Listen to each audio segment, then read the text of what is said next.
L'histoire commence alors que nous rencontrons notre protagoniste nommé Elma, alors qu'il combat plusieurs adversaires. Le premier est une araignée géante contre laquelle Elma lutte, et il dit qu'il ne peut s'empêcher de sentir qu'il a déjà vécu cela auparavant. Un autre aventurier combat également, mais il se bat contre une sorte de golem. Le combat suivant d'Elma montre qu'il manie désormais un bouclier alors qu'il affronte une femme.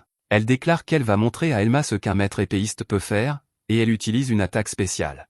Elma finit par être repoussée, car tout ce qu'il peut faire, c'est bloquer le barrage de ses attaques. Cette fille est incroyablement dangereuse, et Elma doit tout faire pour rester en vie. La fille le manque de peu en lui tranchant le visage, et leur combat fait rage. Le combat suivant montre notre héros combattant un démon, et un autre aventurier se joint à lui. Ils s'associent pour finalement détruire la bête. Un regard sur le passé montre Elma courant pour lire un livre. Il explique que, pour une raison quelconque, chaque fois qu'il apprend ou voit quelque chose de nouveau, il a toujours l'impression de savoir déjà ce que c'est. Chaque nouvelle chose qu'il rencontre lui donne la sensation de l'avoir déjà vu auparavant. Quelques années plus tard, nous voyons qu'Elma se prépare à participer à un rituel très important. Il doit le faire parce qu'il est l'héritier de la famille Edva, et cela s'appelle le rituel des bénédictions divines. Comme toujours, Elma ressent à nouveau cette étrange sensation de déjà-vu. Son père lui dit de ne pas s'inquiéter pour le rituel parce qu'il est son fils. Il dit qu'il est sûr qu'Elma est destinée à de grandes choses, et le rituel commence. Le prêtre utilise un sort sur Elma et lui accorde la bénédiction divine d'une classe. Alors que le sort s'active et choisit sa classe, Elma est plus sûre que jamais de reconnaître ce qui se passe. C'est à ce moment qu'il réalise qu'il a eu une vie avant de naître dans ce monde. Il se souvient enfin qu'avant de venir ici, il jouait de manière obsessive à un jeu VR en ligne appelé Magic World. Ce monde dans lequel il vit maintenant est exactement comme le jeu, et il comprend enfin ce qui se passe. C'est difficile à croire pour lui, mais il ne fait aucun doute qu'il a été réincarné. Avec tout ce qu'il sait sur le jeu, Elma est sûre que le bonheur et le succès lui sont garantis dans sa nouvelle vie. Cela étant, Elma espère obtenir sa classe préférée. C'est la classe surpuissante qui est réputée être la plus forte du jeu. Il imagine ce que serait le fait d'avoir cette classe surpuissante, et le sort est bientôt terminé. Elma est impatient de voir quelle classe il a reçue, alors il fait apparaître son écran de statut. Il ne pourrait être plus heureux en voyant qu'il a reçu la classe surpuissante qu'il espérait. C'est la classe appelée Chevalier Lourd, et il l'annonce avec enthousiasme à son père. Malheureusement, Elma remarque que son père est contrarié, et il se demande ce qui ne va pas. Son père est horrifié, et il refuse de croire qu'il a bien entendu Elma. Bien qu'Elma ait dit sa classe très clairement, son père voulait désespérément qu'il dise que sa classe est maître épéiste. Elma peut voir que son père est furieux, et il réalise ce qui se passe. Le problème, c'est qu'il a confondu ses souvenirs de son passé et de son présent. Dans ce monde, ce sont les classes simples à comprendre et puissantes qui sont célébrées. Les classes techniques, plus complexes à comprendre et qui mettent du temps à s'épanouir, sont considérées comme vraiment mauvaises. L'analyse et les tests actuels de ce monde sur les classes sont en retard, ils ne savent donc pas à quel point la classe Chevalier Lourd est réellement incroyable. Le père d'Elma est tellement incrédule qu'il exige de voir par lui-même. Il regarde l'écran de statut d'Elma et confirme son pire cauchemar. Elma est vraiment un Chevalier Lourd, et c'est une honte absolue. Il dit que la classe est inutile parce qu'Elma a de faibles statistiques dans tous les domaines et aucune compétence d'attaque convenable. Il n'y a rien de bon du tout, donc il est sûr que c'est une classe défectueuse. Elma dit à son père de se calmer, et il essaie d'expliquer que la classe Chevalier Lourd a les plus grands PV et la plus grande défense. Malheureusement, son père ne se soucie pas de cela, et il frappe Elma au visage. Tout le monde regarde avec horreur, et le père d'Elma dit qu'il est content que cela soit arrivé ici. Le nom de leur famille aurait été ruiné s'ils avaient été publiquement humiliés à cause d'Elma. Juste à ce moment, une femme entre dans le bâtiment. La foule chuchote à son sujet parce qu'elle est la fille d'une famille cadette. Son nom est Malice, et elle dit qu'elle aussi doit subir le rituel des bénédictions divines. Elma la connaît et explique qu'ils ont joué ensemble quelques fois quand ils étaient enfants. Cependant, en raison de son statut, ils ne se sont presque pas parlé au cours des 5 dernières années. La foule est contrariée par son interruption, et certains disent même qu'elle devrait connaître sa place. Le père d'Elma fait taire la foule, car il a décidé de la laisser passer le rituel. Les tensions montent rapidement, et Elma a un mauvais pressentiment sur ce qui va se passer. Le prêtre commence le rituel et utilise le même sort sur Malice que celui qu'il a utilisé sur Elma. Lorsque le sort est terminé, Malice vérifie son écran de statut et voit qu'on lui a attribué la classe appelée maître épéiste. La foule l'entend le dire, et ils sont tous sous le choc. Le père d'Elma est complètement silencieux, car c'est la classe qu'il voulait qu'Elma ait. Malice s'excuse moqueusement auprès d'Elma, car il semble qu'elle ait pris toutes ses compétences. Elma est horrifiée, car il semble que son mauvais pressentiment se soit réalisé, une fille d'une famille cadette acquérant la classe maître épéiste pourrait aggraver l'humeur déjà exécrable de son père. À la surprise d'Elma, son père est en réalité ravi.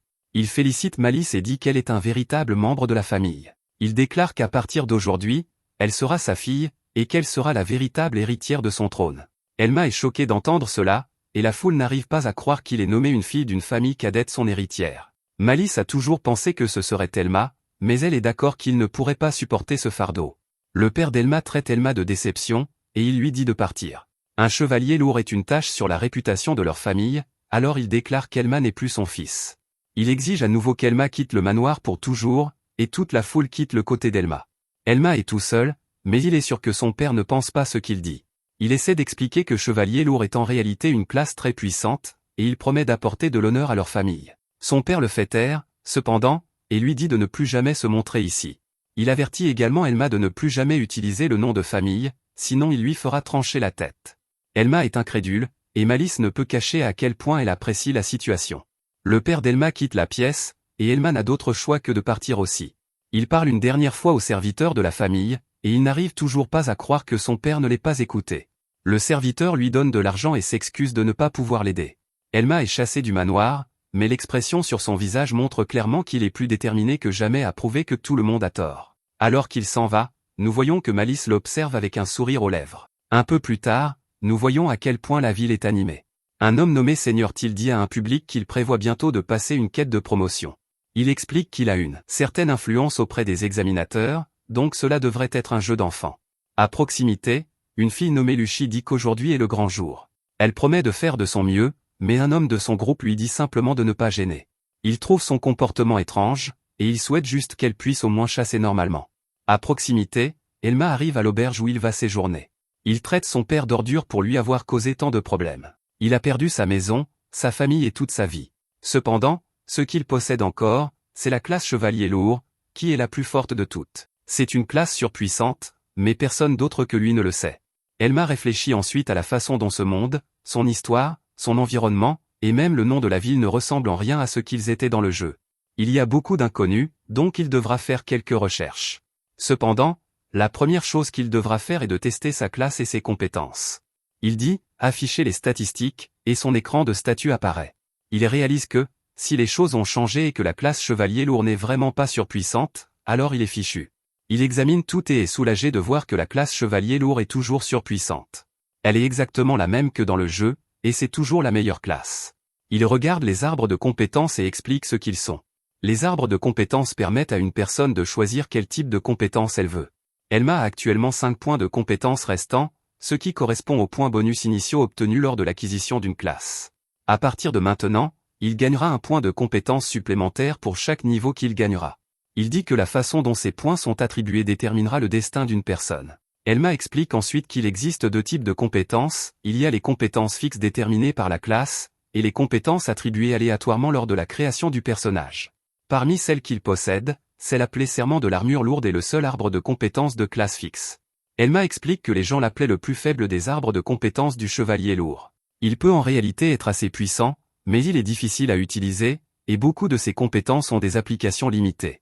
Quant à l'arbre de compétences amélioration de la défense, Elma dit qu'il est assez utile. Il n'accorde aucune compétence, mais il augmente la défense. Ensuite, il y a un arbre de compétences appelé escrime débutant, qui n'est pas mauvais non plus. Lorsqu'il est maximisé, il peut être transformé en l'arbre de compétences escrime avancé avec des objets spéciaux. Elma sait déjà dans lequel de ceux-ci il veut mettre ses 5 points de compétences, alors il sélectionne Serment de l'armure lourde. Après avoir attribué ses 5 points, il atteint le niveau 2. Elma est stupéfait lorsqu'il acquiert immédiatement la compétence appelée Réflexion du rempart. De manière choquante, Serment de l'armure lourde atteint alors le niveau 5, et sa défense augmente de 10. Elma ne pourrait être plus excitée, et il déclare que c'est un excellent point de départ. Peu de temps après, nous retrouvons Elma dans la forêt, et nous voyons qu'il est entièrement équipé. Il prend un moment pour évaluer son environnement, et nous voyons ses statistiques actuelles. Il se ferait un chemin à travers la forêt jusqu'à ce qu'il rencontre un monstre grenouille appelé Arana. Il affiche les statistiques du monstre et voit qu'il est de niveau 2. La bête attaque notre héros, alors Elma utilise Réflexion du rempart pour bloquer l'attaque. Cette capacité crée un mur d'énergie en forme de rempart de château. Cette structure défensive est si puissante qu'elle vainc le monstre à elle seule. Elma est très satisfait de sa capacité, et les points d'expérience qu'il gagne du combat le font passer au niveau 2. Une explication de sa réflexion du rempart révèle qu'il s'agit d'une compétence courante.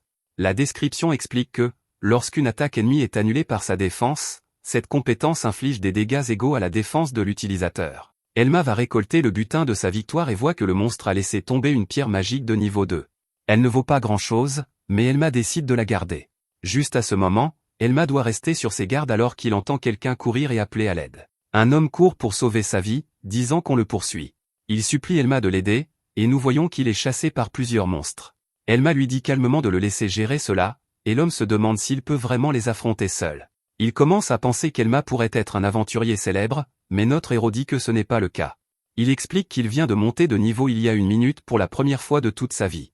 L'homme est horrifié d'entendre cela, car cela signifie qu'Elma est encore plus faible que lui. Il est sûr qu'Elma doit être fou, car il est impossible qu'un débutant comme lui puisse affronter autant de monstres. Il dit à Elma d'enlever toute son armure lourde, car ils doivent fuir pour sauver leur vie. Elma ne l'écoute pas du tout, et il pense simplement au défi qui l'attend. Il reconnaît que sa compétence réflexion du rempart n'est pas parfaite, à moins d'annuler tous les dégâts avec une défense largement supérieure à l'attaque de l'adversaire, elle ne s'active pas. Elle est également inefficace contre des ennemis supérieurs et inconnus. Les monstres commencent à attaquer, alors l'homme essaie de dire à Elma de fuir. Elma ne bouge pas d'un pouce, et il se prépare à utiliser sa capacité. Malgré tous ces problèmes, Elma sait à quel point elle peut être puissante. Les monstres se rapprochent, et il active réflexion du rempart. Le mur est créé à nouveau, et tous les aranas s'y écrasent. Un par un, ils sont éliminés, et Elma annonce quelque chose. Il dit qu'il connaît déjà les ennemis de début. Son niveau est peut-être bas, mais il a augmenté sa défense avec les bonus des arbres de compétences et l'équipement. En ce qui concerne le combat contre les ranas, Elma déclare qu'il peut en vaincre des dizaines. Il utilise à nouveau réflexion du rempart, et il anéantit chaque monstre en vue. Des cadavres de ranas sont partout, et l'homme regarde avec émerveillement. Cet homme devant lui vient de vaincre autant d'ennemis à la fois, et il ne peut que se demander qui est cet homme. Elma donne son nom complet, mais il se souvient de ce que son père lui a dit, il a dit qu'il ne pourrait plus jamais utiliser le nom de famille, sinon sa vie serait terminée. Notre héros retire ce qu'il a dit, et il se présente simplement comme Elma le chevalier lourd. Après avoir passé plus de temps à chasser, Elma atteint enfin le niveau 8 et obtient un titre appelé « l'inébranlable ». Il vérifie son écran de statut et confirme que le système de ce monde fonctionne exactement comme dans le jeu Magic World. L'aventurier qui l'a sauvé se présente comme Harris, un débutant qui a récemment quitté son village reculé. Harris explique qu'on lui a dit qu'on ne pourrait pas lui faire confiance à moins qu'il n'atteigne le niveau 3 par lui-même. Il paniquait parce qu'il ne trouvait personne voulant former un groupe avec lui, donc Elma lui a vraiment sauvé la vie. Harris veut le remercier, mais Elma dit de ne pas s'en faire, il en a aussi bénéficié, car ces monstres étaient parfaits pour monter de niveau. Elma a bien l'intention de prendre toutes les pierres magiques, cependant, et Harris accepte sans aucune plainte. Harris demande ensuite à Elma de former un groupe avec lui lorsqu'ils retourneront en ville. Il suppose qu'Elma a du mal à trouver du travail pour lui-même, et il sait que les classes défensives ne sont pas très populaires. Cela fait réfléchir Elma à la façon dont son père l'a maltraité lorsqu'il a découvert sa classe. Chevalier lourd est considéré comme défectueux dans ce monde, et son père lui a dit qu'il était complètement inutile. Étonnamment, Harris dit qu'il pense qu'Elma est incroyable et qu'il ferait une excellente équipe. Harris promet même d'aider à changer la vie de tous les autres après avoir vu à quel point Elma peut être incroyable. Malheureusement, Elma refuse son offre, alors Harris se demande pourquoi il préférerait continuer à se battre seul. Harris fait remarquer qu'Elma utilise une classe de bouclier et qu'il ne montera jamais de niveau efficacement tout seul. Il supplie Elma de ne pas être têtue, mais Elma devient très sérieux. Harris est pris au dépourvu, et Elma s'excuse simplement. Au fond de lui, Elma sait qu'Harris a raison car les classes défensives protègent normalement les alliés et attirent les attaques ennemies.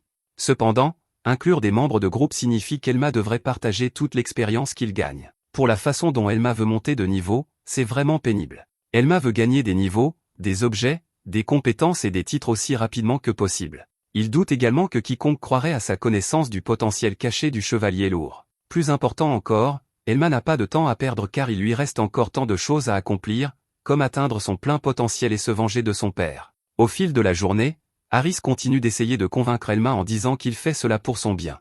Il souligne qu'Elma est incroyable, mais qu'il ne peut aller que si loin avec sa méthode actuelle. Il ne peut pas continuer à farmer des ranas éternellement, alors il dit qu'ils devraient viser plus haut ensemble. Juste à ce moment, Elma sent quelque chose de dangereux se cacher dans les arbres autour d'eux. Les tensions montent rapidement, et Harris commence à paniquer alors qu'il essaie de chercher ce qui arrive. Soudain, un monstre araignée géant tombe d'en haut. Harris est horrifié car cette créature ne devrait pas se trouver près d'une zone de chasse pour débutants. Harris esquive de justesse une attaque, et Elma vérifie les statistiques du monstre. Il découvre que cette bête est une arandibe de niveau 16, ce qui signifie que l'araignée géante a 2 fois le niveau d'Elma. Elma réalise qu'elle utilise une compétence appelée « rampe inquiétante » pour cacher sa présence. L'arandibe possède également, poison ralentissant et une attaque dangereuse appelée griffe flamboyante. Malheureusement, la réflexion du rempart d'Elma est presque inutile lorsqu'il combat des ennemis de niveau bien supérieur, sa défense doit être 2 fois plus élevée que leur attaque, sinon la compétence ne s'activera pas. Elma détermine que son attaque, griffe flamboyante, le tuera en un seul coup si elle touche. Harris réalise qu'il a probablement attiré l'araignée vers eux, et il se blâme lui-même. Il est terrifié, mais il propose tout de même de distraire la bête pendant qu'Elma s'enfuit. Elma jette un coup d'œil à Harris, et il est assez évident à quel point il a peur. Notre héros refuse de s'enfuir et dit calmement à Harris qu'il va gérer le monstre lui-même. Harris pense qu'Elma a perdu la raison car les débutants ne peuvent pas vaincre une Arandipe. Il sait qu'Elma est vraiment fort, mais battre cette chose est juste physiquement impossible. Elma peut voir que ce combat sera dangereux, mais il déclare qu'il n'est pas complètement impossible à gagner. Elma ouvre son écran de statut et voit les 7 points de compétence qu'il a gagnés plus tôt. Il met chaque point dans serment de l'armure lourde et débloque une nouvelle compétence. La nouvelle compétence s'appelle désarmement, et elle réduit l'attaque d'un adversaire chaque fois qu'Elma porte un coup. Elma explique que la réduction est exactement de 20% et dure 1 minute. Il déclare que c'est la compétence dont il avait besoin car affaiblir l'Arandipe peut faire activer réflexion du rempart. Elma défie la bête et dit qu'il va s'occuper de ce monstre araignée. Ce combat est à haut risque et haute récompense, et Elma dit que rien ne le motive plus qu'un combat comme celui-ci. L'Arandipe charge sur notre héros, mais Elma évite ses bras puissants et reste calme. Elma connaît déjà ses schémas d'attaque et sa portée grâce au jeu, donc il est sûr qu'elle ne peut pas le toucher facilement. Le monstre attaque à plusieurs reprises, mais Elma continue d'esquiver en attendant le bon moment. Juste alors, l'Arandipe utilise rayon de poison, et Harris s'inquiète pour notre héros. Elma ne sourcille même pas alors qu'il déclare qu'il va délibérément encaisser cette attaque. Le poison le touche, mais notre héros a un plan. Il endure le poison, puis se précipite en avant et frappe la bête tout en utilisant désarmement. Son attaque l'endommage à peine, mais Elma est sûre que le debuff d'attaque a été appliqué. L'araignée furieuse enchaîne immédiatement avec griffe flamboyante et fracasse Elma avec la massive attaque brûlante. Harris est horrifié alors qu'il pense qu'Elma a été tuée, mais notre héros émerge de la poussière. Il dit à l'araignée que cette attaque ne fonctionnera pas. Elma explique que rayon de poison coûte 7 points de magie, tandis que griffe flamboyante en coûte 5. Parce qu'il connaît leurs coûts exacts, Elma peut suivre la quantité de magie qu'il reste à la bête. Ce n'est pas beaucoup, donc Elma sait ce qu'il doit faire. Elma s'avance et place un deuxième désarmement avant que l'Arandipe ne puisse l'arrêter. Cela réduit l'attaque de l'araignée de 20% supplémentaire pour une réduction totale de 40%. Elma révèle également quelque chose à propos du titre qu'il vient de recevoir, l'inébranlable, il augmente sa défense de 10% lorsqu'il maintient sa position. Avec ces 2 effets de désarmement et son titre actif, Elma a enfin assez de défense pour que son plan fonctionne. Il explique que les différences de niveau et de capacité peuvent toujours être surmontées avec les bonnes connaissances. La bête continue de le poursuivre, mais notre héros déclare que la victoire est déjà sienne. L'Arandipe attaque une fois de plus, mais Elma tient bon. Son attaque affaiblie échoue à le blesser, donc les conditions pour réflexion du rempart sont enfin réunies. Elma active réflexion du rempart, et un mur massif jaillit directement devant l'Arandipe.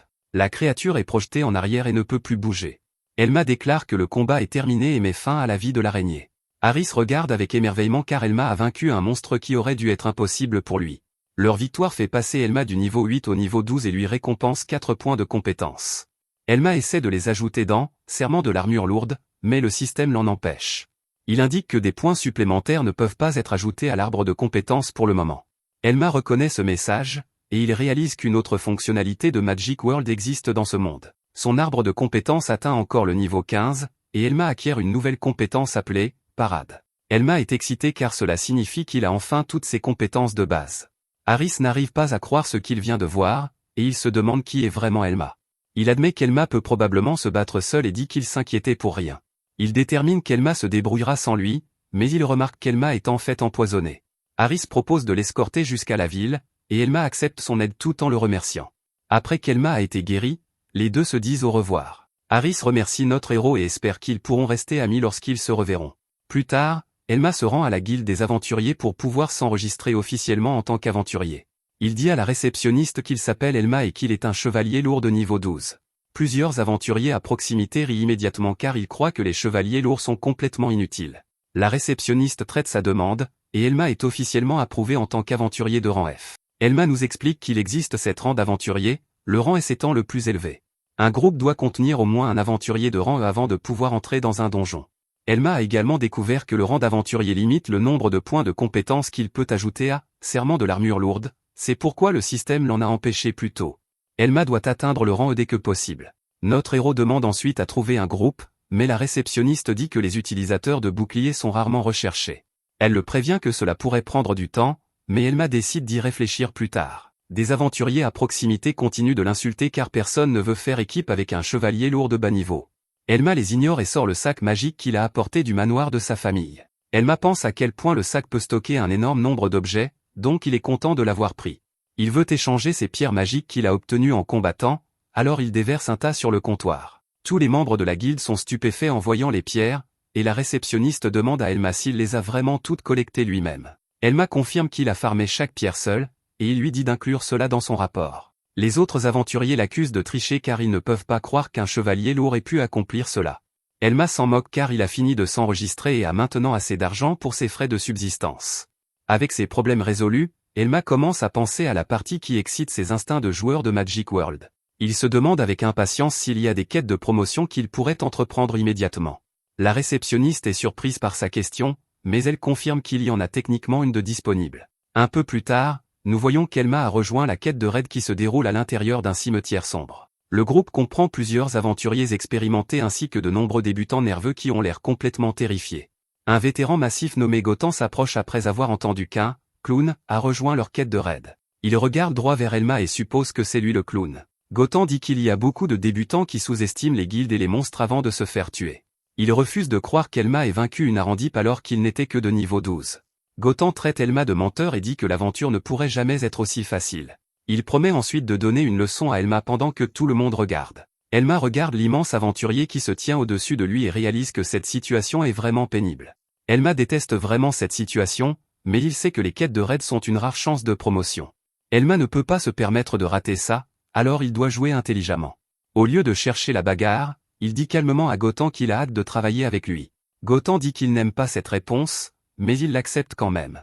Il appelle un gars nommé Ti et lui dit qu'il est temps de commencer. Ti utilise une compétence appelée recherche, et Elma la connaît bien. Il explique que la compétence de recherche détecte toutes les créatures dans une certaine zone. Elma note que c'est une compétence assez rare au bas niveau, et qu'elle prend du temps à utiliser. Finalement, Ti révèle qu'il y a une horde d'environ 30 monstres ennemis. Gotan le félicite pour son bon travail, et Ti ne peut s'empêcher de se vanter de sa compétence exceptionnelle. Il dit aussi qu'il espère que Gotan lui accordera cette promotion au rang E. Ti se tourne ensuite vers Elma et dit que son comportement bizarre à la guilde a suscité des rumeurs. Elma regarde l'équipement de Ti et il détermine que ce gars doit être un mage rouge. Les mages rouges ont de grandes capacités physiques et peuvent apprendre des sorts d'attaque ainsi que des sorts de soins. En plus de ça, ils peuvent aussi apprendre un large éventail de sorts de soutien. Ti dit alors qu'il serait impressionné si les rumeurs sur Elma étaient vraiment vraies. Il s'excuse moqueusement qu'Elma soit coincée avec la classe défectueuse. Elma apprécie son inquiétude, mais il fait très clairement comprendre qu'il aime sa classe. Ti essaie de le défier du regard comme Gotan l'a fait, mais Elma ne bronche même pas. Ti dit à ce dur à cuire de ne pas les retarder, et il s'en va. Elma ricane et pense à quel point le mage rouge est en fait l'une des classes les plus difficiles. À première vue, il semble capable de tout faire, et dans le jeu, ils étaient connus comme le typique touche-à-tout. Ce monde n'est cependant pas le jeu, et les gens favorisent naturellement les classes faciles à utiliser, donc il n'y a pas beaucoup de mages rouges. Un peu plus tard, Gotan rassemble tout le monde pour qu'ils puissent examiner la situation. Cette horde de morts-vivants qu'ils vont affronter est menée par un monstre appelé le chef Ghoul. Tout le monde est choqué car ils savent que c'est un monstre puissant. Gotan est un aventurier de randée, alors il déclare qu'il gérera le boss lui-même. Il dit à tous les autres qu'ils devront garder leur distance tout en s'occupant de tous les faibles. L'un des aventuriers se demande s'il les protégera, et la réponse de Gotan est troublante. Il annonce qu'il ne protégera personne qui se retrouvera pris dans ce combat. Les aventuriers n'en croient pas leurs oreilles car ils comptaient sur lui. Ils pensaient qu'il n'aurait qu'à se tenir à côté de Gotan, mais il sera totalement concentré sur le boss. Elma, pendant ce temps, pense que le chef Ghoul est autour du niveau 30. Il n'a pas de compétences d'attaque, mais l'une de ses capacités est vraiment pénible. Elle s'appelle Souffle d'Hadès, et cette compétence transforme les cadavres en morts-vivants de bas niveau. Heureusement, ils ont Gotan, qui est un aventurier de rang d'environ le niveau 40. Si les choses se passent bien, Elma est sûre qu'ils gagneront. Malheureusement, Elma regarde autour de lui et voit qu'il y a de sérieux problèmes avec leur équipe. Les débutants sont tous des lâches qui sont déjà convaincus qu'ils vont mourir. Ensuite, il y a l'arrogance de gars comme Ti, qui méprise tout le monde. Les débutants s'attendaient à ce que ce raid soit facile, mais leur chef insouciant ne veillera pas sur son équipe. Elma calcule que les chances qu'ils survivent tous ne sont que d'environ 80%. Ce sont des chances décentes pour un jeu, mais ce monde est une toute autre histoire. La mort ici est plus qu'un simple revers, alors Elma décide de prendre la parole. Il dit à Gotan qu'il pense qu'il devrait donner des instructions plus spécifiques à tout le monde. Tout le monde est stupéfait, et Gotan se demande ce qu'il veut dire. Elma fait remarquer que le rapport sur la horde de morts-vivants n'est peut-être pas totalement exact. Il sera trop tard s'ils ne sont pas préparés et qu'ils attendent simplement que le pire arrive. Gotan est visiblement agacé, et les autres n'arrivent pas à croire qu'Elma lui fasse des suggestions. Gotan demande avec colère si Elma pense qu'il peut lui donner des ordres. La colère de Gotan ne cesse de croître jusqu'à ce qu'il se réjouisse de voir Elma remis à sa place. Elma dit qu'il n'essaie pas de lui donner des ordres, et il explique qu'il est simplement anxieux. Il s'humilie en disant qu'il est nerveux parce qu'il est un aventurier de bas niveau et inexpérimenté. Il dit qu'il est anxieux à propos de ce combat, et il fait remarquer que les autres ressentent la même chose. Il sait qu'un vétéran comme Gotan pourrait voir tout cela comme une routine. Cependant, les autres apprécieraient vraiment quelques instructions supplémentaires avant la bataille. Gotan déclare qu'il n'est pas un babysitter, mais étonnamment, il accepte de le faire. Malheureusement, Ti s'en mêle parce qu'il n'aime pas qu'Elma parle au nom de tout le monde. Il déclare que seuls ceux qui ont des classes défectueuses ont peur de quelques morts-vivants faibles. Ti se moque ensuite d'Elma pour avoir pleurniché auprès de Gotan juste avant la bataille. Les autres aventuriers admettent tranquillement qu'ils ont peur aussi, mais ils restent silencieux. Ti ruine les efforts de notre héros en annonçant qu'ils n'ont besoin d'aucune instruction pour faire face à ces monstres. Il dit que les lâches peuvent rester hors de leur chemin en courant vers l'arrière. Juste à ce moment, tout le monde doit se mettre en garde, car la horde de morts-vivants est enfin arrivée. Ils apparaissent dans toutes les directions, et Ti montre à quel point il est vraiment un lâche. Il tremble de peur, mais notre héros se prépare au combat. Le chef Ghoul annonce sa présence par un rugissement retentissant, et Ti tombe à terre. Gotan ne perd pas de temps et ordonne à Ti et Paul de dégager le chemin pour qu'ils puissent atteindre le boss. Il se précipite dans la bataille, et Elma prend un moment pour analyser le chef ennemi. Sa massue ne semble pas être quelque chose de spécial, alors il détermine que Gotan et les autres devraient s'en sortir. Elma dit ensuite aux aventuriers restants qu'il est temps de s'occuper des suivants du gros chef. Ils sont horrifiés, cependant, car ils ne veulent pas charger une armée entière de monstres. Ils savent que ces choses ne sont que des morts vivants, mais ils font remarquer qu'ils n'auront aucune chance s'ils sont encerclés. Ils disent qu'ils ne sont venus ici que parce qu'ils pensaient que Gotan assommerait les monstres pour eux.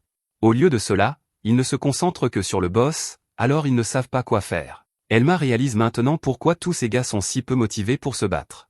Il est assez clair qu'aucun d'eux n'a jamais eu à faire face à une horde de monstres auparavant. Pour empirer les choses, ils sont confrontés à des morts-vivants d'apparence effrayante, et on ne leur a donné aucune instruction appropriée. Elma comprend pourquoi ils hésitent tous, alors il décide de prendre les choses en main lui-même. Il ordonne à tout le monde de former des équipes de 3 pour qu'ils puissent se couvrir mutuellement. S'ils parviennent à faire cela, les morts-vivants ne pourront pas les vaincre. Les aventuriers acceptent de le faire, mais ils se demandent ce qu'Elma va faire. Elma révèle qu'il sera sur la ligne de front, attirant les morts-vivants vers lui. Cela leur donnera un peu de temps pour se rallier.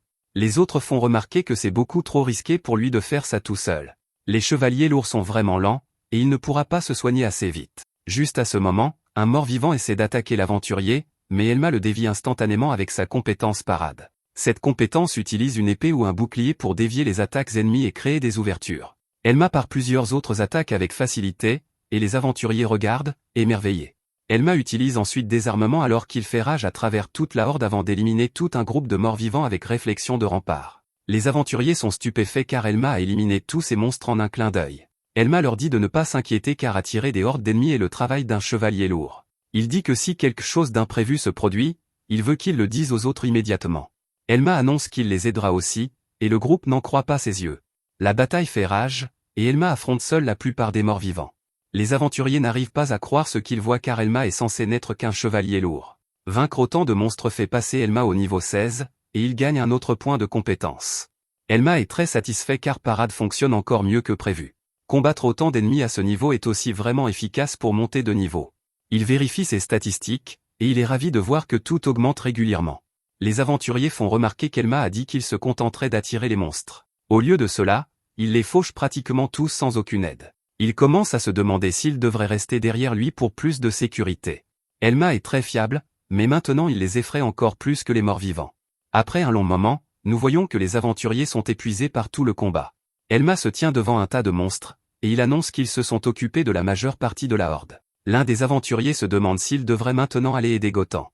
Elma explique que le chef Ghoul est d'un niveau bien supérieur au leur. Cela étant, il devrait laisser Gotan s'en occuper lui-même. Pendant ce temps, Gotan est en plein combat féroce contre la bête géante. Il la frappe plusieurs fois, mais la bête grogne simplement contre lui.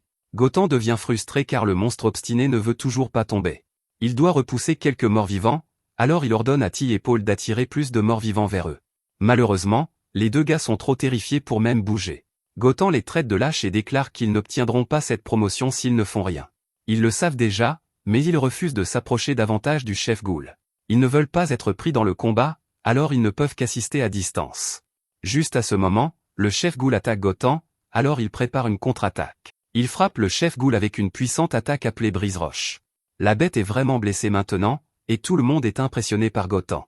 Elma vérifie les statistiques de la bête et pense à comment ils ont la victoire en poche. Gotan pourrait éliminer les PV restants du chef Ghoul avec juste un coup de plus. Le seul problème est qu'un tas de morts-vivants sont maintenant sur le chemin.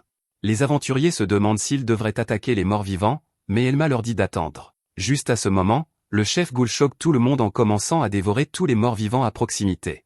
Il en mange un après l'autre, consommant au moins 10 d'entre eux. Les aventuriers sont horrifiés en voyant la santé du monstre se rétablir. Elma explique que cette chose a une compétence appelée consommation de cadavres. Cette compétence lui permet de récupérer des PV en mangeant des cadavres et des morts-vivants. Nos héros sont pris au dépourvu car normalement, il n'y a qu'une très faible chance pour que les chefs Ghoul aient même cette compétence. Autre chose le dérange, et Elma ne peut s'empêcher d'y penser. La compétence consommation de cadavres ne devrait pas obliger la bête à manger autant de morts-vivants juste pour guérir une fois. Le monstre continue de se goinfrer, et Elma commence à réaliser ce qui se passe vraiment. La vraie raison pour laquelle il mange autant est évidente pour lui, et la bête pousse un rugissement. Malheureusement, l'inconscient Gotan est juste content que tous ces morts-vivants embêtants soient enfin partis. Il se précipite pour affronter à nouveau le boss, mais Elma lui dit désespérément de s'arrêter. Gotan ignore l'avertissement et déclare qu'il réglera ça rapidement. Il s'élance pour le coup de grâce, mais quelque chose d'horrible se produit. Il est obligé de s'arrêter net alors que la bête commence à libérer une énorme quantité d'énergie.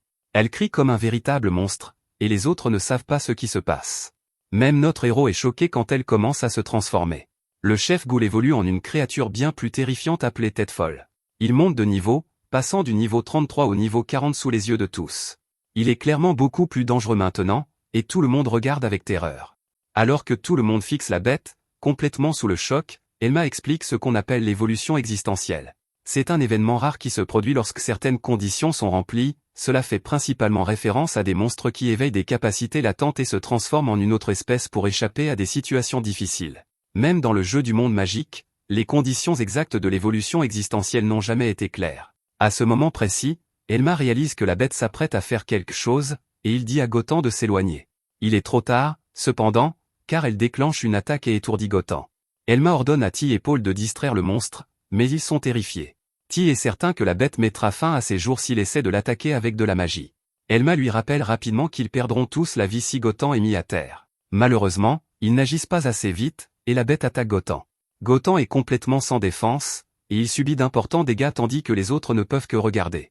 Gotan est maintenant paralysé, et la bête s'approche pour achever le travail. Les autres aventuriers ne peuvent pas supporter de regarder, mais notre héros intervient pour sauver Gotan. L'attaque du monstre est cependant incroyablement puissante, ce qui repousse Elma. Elma dit aux autres qu'il va attirer le monstre vers lui pour qu'il puisse atteindre Gotan. Leur seule chance de gagner ce combat est de lancer des sorts de soins et de guérison de la paralysie sur leur chef. Ti n'a cependant que le sort de soin, car il a utilisé tous ses points de compétence pour augmenter son attaque. Il ne peut rien faire contre la paralysie, alors Elma se demande pourquoi Ti a fait une telle construction de personnage. Ils doivent au moins soigner Gotan, alors Elma leur dit de l'emmener en lieu sûr. Les lâches obéissent enfin, et ils courent chercher Gotan. Pendant ce temps, Elma pense à la façon dont les gens se remettent du poison d'un madaté en moyenne après 3 minutes. Il doit simplement survivre assez longtemps pour que Ti soigne Gotan afin qu'il puisse revenir au combat. Notre héros ne peut cependant s'empêcher de remarquer que la réalité est vraiment différente du jeu. Elma ne recule pas d'un seul instant alors qu'il déclare qu'il combattra le madaté jusqu'au retour de Gotan. Les autres aventuriers pensent qu'Elma est fou parce que les aventuriers de rang F ne peuvent pas combattre une telle bête, certains d'entre eux commencent même à s'enfuir car ils savent qu'ils seront les prochains après que la bête aura éliminé Elma. Elma ne se soucie pas qu'ils partent car il ne durerait probablement pas plus de 10 secondes dans ce combat. De plus, il ne peut pas se permettre de défendre des aventuriers de bas rang tout en combattant cette bête. Elle se met à crier comme une folle, mais Elma ne bouge pas d'un pouce.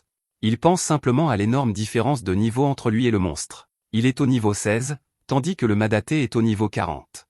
Une seule erreur signifiera sa mort, il doit donc être prudent. À ce moment, le madaté se renforce une fois de plus, et notre héros parvient tout juste à esquiver son attaque. Étonnamment, Elma court dans l'autre direction, et la bête le poursuit. Elle finit par perdre la trace de notre héros, alors Elma essaie de la tromper. Il la fait regarder dans une direction en lui lançant une pierre, puis il s'approche pour une attaque. Malheureusement, la bête l'évite et est presque stupéfaite de voir que c'est maintenant elle qui a perdu la trace de son adversaire. La bête réussit à porter une attaque surprise, et elle envoie notre héros voler. Elma réitère que la différence de niveau est trop grande, et il dit que la situation est mauvaise. Il n'avait jamais imaginé qu'il affronterait un adversaire aussi puissant alors qu'il était si peu préparé. Cependant, il estime que c'est un très bon test de ses capacités. Il déclare qu'il ne serait pas un homme si ce combat ne lui faisait pas battre le cœur. Il charge à nouveau, et les autres aventuriers ne comprennent pas ce qui se passe. Le chevalier lourd tient quand même tête au monstre qui a mis Gotham à terre. Un gars est vraiment impressionné, et il se demande si Elma pourrait peut-être gagner. L'autre aventurier lui dit de ne pas être stupide parce qu'Elma est en train de perdre lentement, c'est un miracle qu'il soit encore en vie, et il ne tiendra probablement pas beaucoup plus longtemps. Elma continue d'esquiver les attaques, mais il réalise quelque chose, s'il continue de laisser le Madaté attaquer, il finira par être touché. Il sait qu'il devra contre-attaquer s'il veut tenir la bête en respect. Elma fait apparaître son écran de statut, et il met quelques points dans le maniement de l'épée de débutant.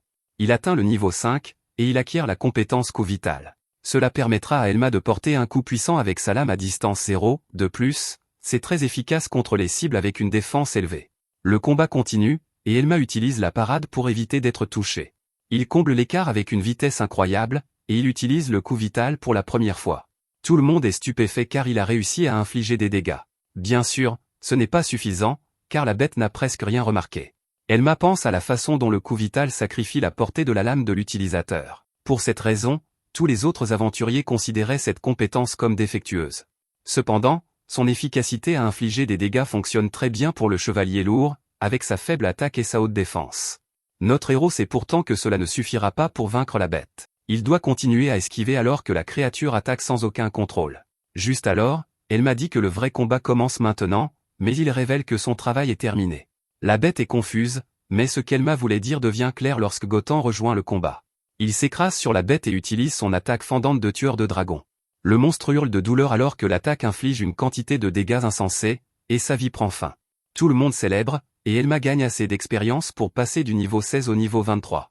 Gotham est vraiment impressionné par lui, car il n'arrive pas à croire qu'un simple aventurier de rang F ait survécu contre un monstre qui a failli le vaincre. Elma admet qu'il était presque à sa limite, alors il remercie Gotham d'être arrivé à ce moment-là. Tout le monde retient son souffle, car ils ne savent pas comment Gotham va réagir. À la grande surprise de tous, Gotham s'excuse auprès de notre héros. Il admet que son leadership était inadéquat, et il dit qu'il a été imprudent. Il dit qu'Elma avait raison sur tout, donc c'est en fait lui qui mérite une récompense pour avoir vaincu la bête. Tout le monde reste sans voix car la récompense est la pierre magique de niveau 40, et elle est vraiment précieuse. Elma pense qu'il pourrait vraiment utiliser cet argent car il est fauché en ce moment. Il se demande quand même si c'est vraiment acceptable, et Gotham dit que oui. Juste alors, il remarque que le rare monstre de niveau 40 a aussi laissé tomber un objet. Gotham est évidemment émerveillé par le bouclier impressionnant, alors Elma se demande s'il le veut. Gotham dit que ce serait ridicule car il ne revient jamais sur sa parole. Il est clair qu'il l'aime, cependant, quand il demande s'il peut vérifier la description de l'objet. Tout le monde est amusé par cela, et Elma lui permet de regarder. Notre héros ramasse son nouveau bouclier, et son écran de statut révèle qu'il s'appelle Rage du démon. Il ajoute 25 points à la défense de son utilisateur, et son prix sur le marché est de 3 millions d'or. De plus, après avoir bloqué une attaque, la prochaine attaque de son utilisateur reçoit 8 points bonus. Les aventuriers sont tous stupéfaits car 3 millions d'or est une somme d'argent incroyable. Elma pense alors que la réflexion du rempart ne s'active que lorsque son armure est frappée. Cependant, avec ses statistiques, il pourrait neutraliser des attaques de son niveau avec ce seul bouclier. Il va le garder car, s'il vendait quelque chose d'aussi précieux, cela attirerait beaucoup d'attention indésirable. Ensuite, Elma se demande ce qui va se passer pour sa promotion. Gotham lui dit de ne pas s'inquiéter car il va dire à la guilde que ce serait leur perte s'il ne le promouvait pas. Tout le monde est choqué car Gotham soutient vraiment Elma. Gotham dit qu'il va s'assurer qu'il promeuve Elma dès que possible. Il révèle que la guilde lui a dit de s'assurer qu'Elma ne triche pas, cependant, il a réalisé que leur avertissement était mal fondé. Il déclare que si quelqu'un s'oppose à la promotion d'Elma, alors il le mettra KO. Il rit comme un fou, et T l'interrompt pour lui demander sa propre promotion. Il fait remarquer que c'est son sort de soin qui a ramené Gotham dans le combat, mais Gotham le fait taire. Il fait remarquer que T a perdu son sang-froid devant la bête, donc il ne peut pas approuver sa promotion, il rencontrerait des défis bien plus grands dans les donjons, et il n'est manifestement pas prêt. Gotham lui dit d'aller s'entraîner avec des quêtes qu'il peut réellement gérer, alors T s'en va. Le lendemain, nous voyons que la ville est aussi animée que jamais. Notre héros se rend à la guilde avec Gotham, et la réceptionniste donne la récompense pour avoir terminé le raid. D'abord, elle donne à Gotan un petit sac contenant 130 000 pièces d'or, et tout le monde dans la guilde observe attentivement. Elle donne ensuite à Elma un sac beaucoup plus grand contenant 200 000 pièces d'or pour les 10 pierres magiques blanches qu'il a apportées. Tout le monde est étonné, mais ils sont vraiment choqués quand elle dit qu'il y a plus. La prochaine récompense d'Elma sera pour la pierre magique qu'il a obtenue du Madaté. C'est le plus grand sac jusqu'à présent, et il contient 600 000 pièces d'or. Gotan éclate d'un grand rire parce qu'Elma a en fait gagné plus que lui cette fois-ci. Tout le monde dans la guilde commence à chuchoter à propos d'Elma car il est censé n'être qu'un chevalier lourd inutile. Même la réceptionniste doit demander à Gotan si Elma a vraiment vaincu la variante du chef Ghoul. En même temps, les autres aventuriers se souviennent qu'Elma était le même gars qui avait fait sourciller quand il avait apporté des pierres magiques de haut niveau l'autre jour. Ils pensent tous encore que les classes défensives sont défectueuses, alors ils supposent qu'Elma doit utiliser une sorte d'astuce. Tout le monde devient très agité, et ils exigent que Gotan dise quelque chose. Ils veulent tous savoir comment une classe défensive comme le chevalier lourd a pu éliminer autant de monstres. Finalement, Gotan perd patience, et il se met à crier sur tout le monde. Il déclare que s'il doute d'Elma, alors il l'insulte aussi lui pour avoir approuvé sa promotion. Tout le monde se tait, et nous pouvons voir qu'Elma est reconnaissant. Dehors, Elma remercie Gotan pour tout, et ils se séparent. Tout va pour le mieux alors qu'Elma pense qu'il vient d'être promu au rang E. Il traverse la ville, et il se demande ce qu'il devrait faire maintenant. Il est maintenant de rang E, donc il peut entrer dans les donjons et récolter de l'or. Cependant, la stratégie de la réflexion du rempart qui nécessite une défense écrasante ne fonctionne que contre les ennemis de départ. Avec sa configuration de compétences actuelle, il va rester bloqué à monter des niveaux pendant un moment.